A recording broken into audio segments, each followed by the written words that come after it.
آقا کو دیکھ کر اللہ کے جلووں کو، اور جو دیکھ لے، جو آقا کو دیکھ لے اسے کیا ملتا ہے؟ اسے کیا ملتا ہے؟ ایک یہودی نے آقا کو دیکھ لیا تھا، ایک یہودی بچے نے آقا کو دیکھ لیا تھا، اسے کیا ملا؟ آپ جاننا چاہتے ہو کیا ملا؟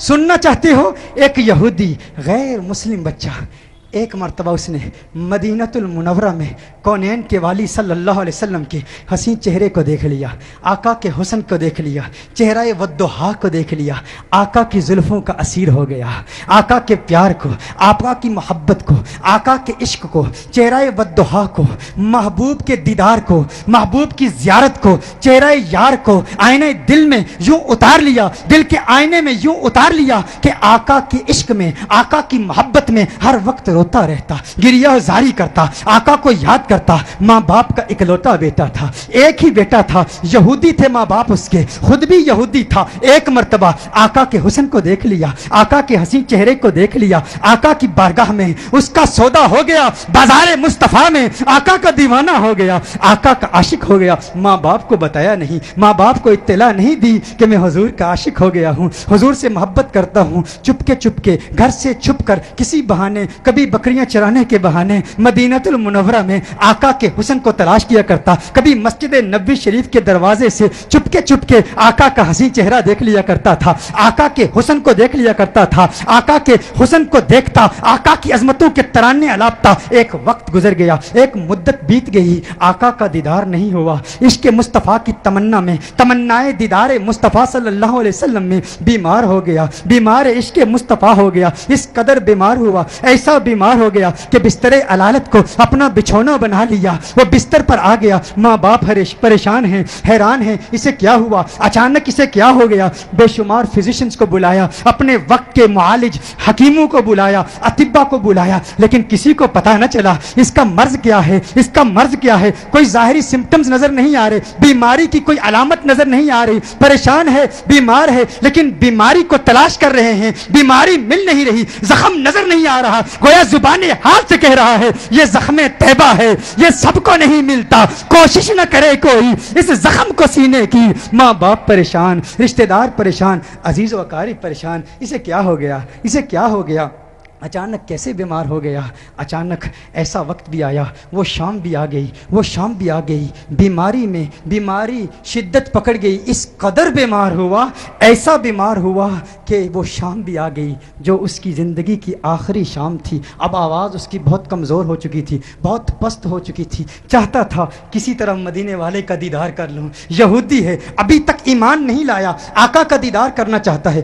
بڑی مشکل سے، بہت مشکل سے ہمت جمع کر کے آواز بلند کرتا ہے میرے والد محترم، ہے میرے والد محترم، میری ایک تمنا ہے، میری ایک آرزو ہے، میری ایک خواہش ہے، آپ پوری کر دیں گے نا؟ والد نے کہا ہے میرے لختے جگر، ہے میری آنکھوں کے تارے، تو میرے دل کا سہارا ہے، تو اس دنیا سے آج جا رہا ہے، تو آج اس دنیا سے جا رہا ہے۔ معالج، اطباء، ڈاکٹرز نے جواب دے دیا ہے تیرے بچنے کا کوئی امکان نہیں ہے، تیری خواہش کیسے پوری نہیں کروں گا؟ کہا میرے والد محترم، مرنے والے کی خواہش تو دشمن بھی پوری کرتے ہیں، آپ ناراض تو نہیں ہوں گے نا؟ کہا ناراض نہیں ہوتا، تو بتا کیا چاہتا ہے؟ کہا اپنا دل آمنہ کے لال کو دے چکا ہوں، میں محمد عربی کا عاشق ہو چکا ہوں، ان کے عشق میں گائل ہو چکا ہوں، میری ایک خواہش، میری ایک تمنا، میری ایک آرزو، ایک مرتبہ چہرہ والضحیٰ کو دیکھنا چاہتا ہوں، ایک مرتبہ آقا کی حسین زلفوں کو دیکھنا چاہتا ہوں۔ والد ناراض ہو گیا، والد نے غصہ کیا، ارے ظالم تو کیا کہہ رہا ہے؟ تو کیا کہہ رہا ہے؟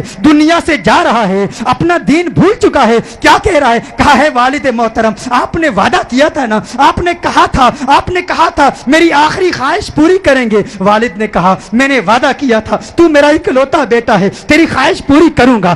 آقا کی بارگاہ میں پیغام پہنچایا گیا، رسول اللہ صلی اللہ علیہ وسلم کی بارگاہ میں پیغام پہنچایا گیا، ایک یہودی ہے پر ہے آپ کا دیوانہ، آپ کا عاشق ہے، میرے آقا رحمت للعالمین ہیں، وہ ساری کائنات کے لیے رحمت ہیں، فقط مسلمانوں کے لیے رحمت نہیں نہیں، وہ ہر مذہب سے تعلق رکھنے والوں کے لیے رحمت ہیں، فقط انسانوں کے لیے رحمت نہیں، وہ تو نباتات کے لیے رحمت ہیں، وہ تو جمادات کے لیے رحمت ہیں، وہ تو شجرات کے لیے رحمت ہیں، وہ تو جنات و ملائکہ اور ساری کائنات کے لیے رحمت ہیں۔ میرے آقا کا انداز دلبرانہ دیکھیے، میرے آقا نے صحابہ سے فرمایا صحابہ اٹھو، ایک یہودی ہے پر مجھ سے پیار کرتا ہے، دنیا سے جا رہا ہے، آؤ اس کے پاس چلتے ہیں۔ میرے آقا یہودی بچے کے گھر میں چلے جاتے ہیں، وہ یہودی بچہ آقا کا انتظار کرتے کرتے اب اس کی آنکھیں بند ہو چکی تھی، اب وہ انتظار کرتے کرتے اب اس کی آنکھیں بند ہو چکی تھی، والد اس کے قریب کھڑا تھا، والد نے کہا ہے میرے لختے جگر، ہے میرے بیٹے آنکھیں کھول، آنکھیں کھول، آنکھیں کھول،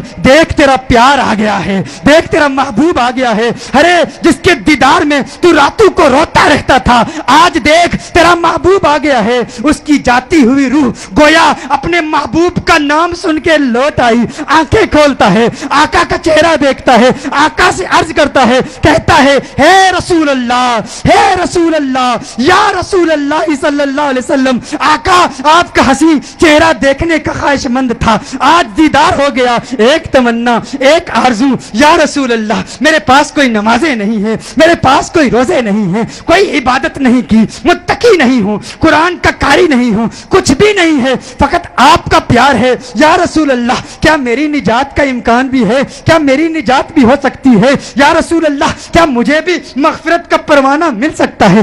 آقا نے ارشاد فرمایا ہاں کلمہ توحید پڑھ، میں تیری نجات کی ضمانت دیتا ہوں۔ وہ آقا کے قدموں میں گر جاتا ہے، آقا کے قدموں میں گر جاتا ہے، آقا کے قدموں میں گر کے کہتا ہے قبر سے، منزل قبر سے لے کر دخول جنت تک آپ کی ضمانت پر کلمہ پڑھتا ہوں، کلمہ توحید پڑھتا ہے، جان اللہ کے سپرد کر دیتا ہے۔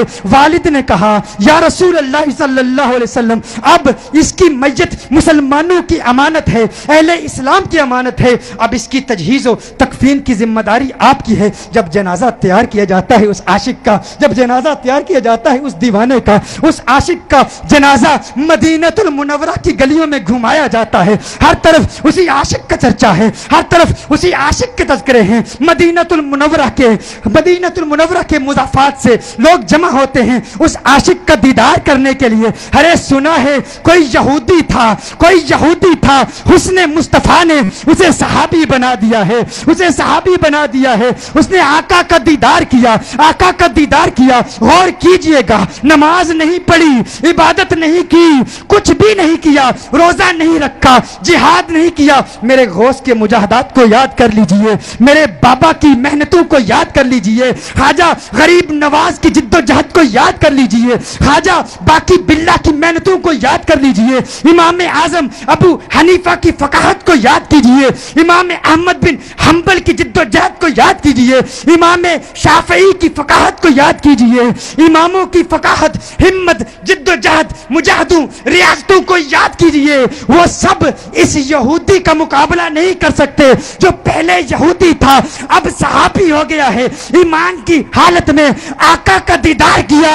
یہ غوث اعظم سے بھی بڑا ہے، یہ خواجہ غریب نواز سے بھی بڑا ہے، سب دیکھنے کے لیے آئے ہیں، دیدار کریں اس صحابی کا جس نے فقط ایک مرتبہ آقا کو دیکھا اور ایسے بلند و بالا عرفہ و اعلیٰ مقام پر فائز ہو گیا۔ اچانک اس کے چہرے پر سے کفن اٹھایا جاتا ہے، صحابہ یہ منظر دیکھ کر حیران ہو جاتے ہیں کہ اس کے چہرے سے نور کی کرن نکلتی ہے، آسمان کی طرف پھیل جاتی ہے، سارے حیران ہیں۔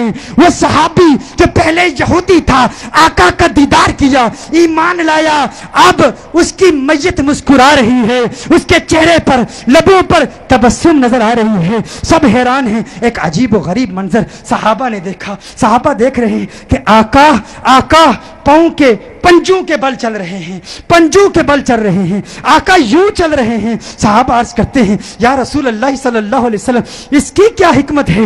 آقا نے ارشاد فرمایا عالم بالا کے فرشتے میرے اس عاشق کو دیکھنے کے لیے اس تعداد میں آئے ہیں، اس کثرت سے آئے ہیں، زمین پر پاؤں رکھنے کی جگہ نہیں ہے، پنجوں کے بل چل رہا ہوں۔ میرے آقا صلی اللہ علیہ وسلم اس عاشق کو جنت البقیع میں لے جاتے ہیں، خود اپنے ہاتھوں سے اسے دفناتے ہیں, اپنے ہاتھوں سے اسے دفناتے ہیں. صحابہ منظر دیکھتے ہیں, حیران ہیں. آقا بہت دیر لگا دیتے ہیں. آقا جب اس کی قبر سے باہر آتے ہیں تو آقا کے ماتھے پر پسینہ ہے. صحابہ عرض کرتے ہیں یا رسول اللہ صلی اللہ علیہ وسلم, آقا کیا ہوا, آقا کیا ہوا, اتنا وقت کیوں لگا؟ آقا نے فرمایا جب یہ اس دنیا سے گیا تھا مجھ سے وعدہ لیا تھا, میں نے وعدہ کیا تھا, میں نے کہا تھا قبر کی منزل سے لے کر دخول جنت تک میں تیری مغفرت کی ضمانت دیتا ہوں. کہا یہ بات سن کر جنت کی حوریں اتنی خوش ہوئی ہیں, اتنی تعداد سے آئی ہیں. جب اسے قبر میں رکھا گیا تو بے تحاشا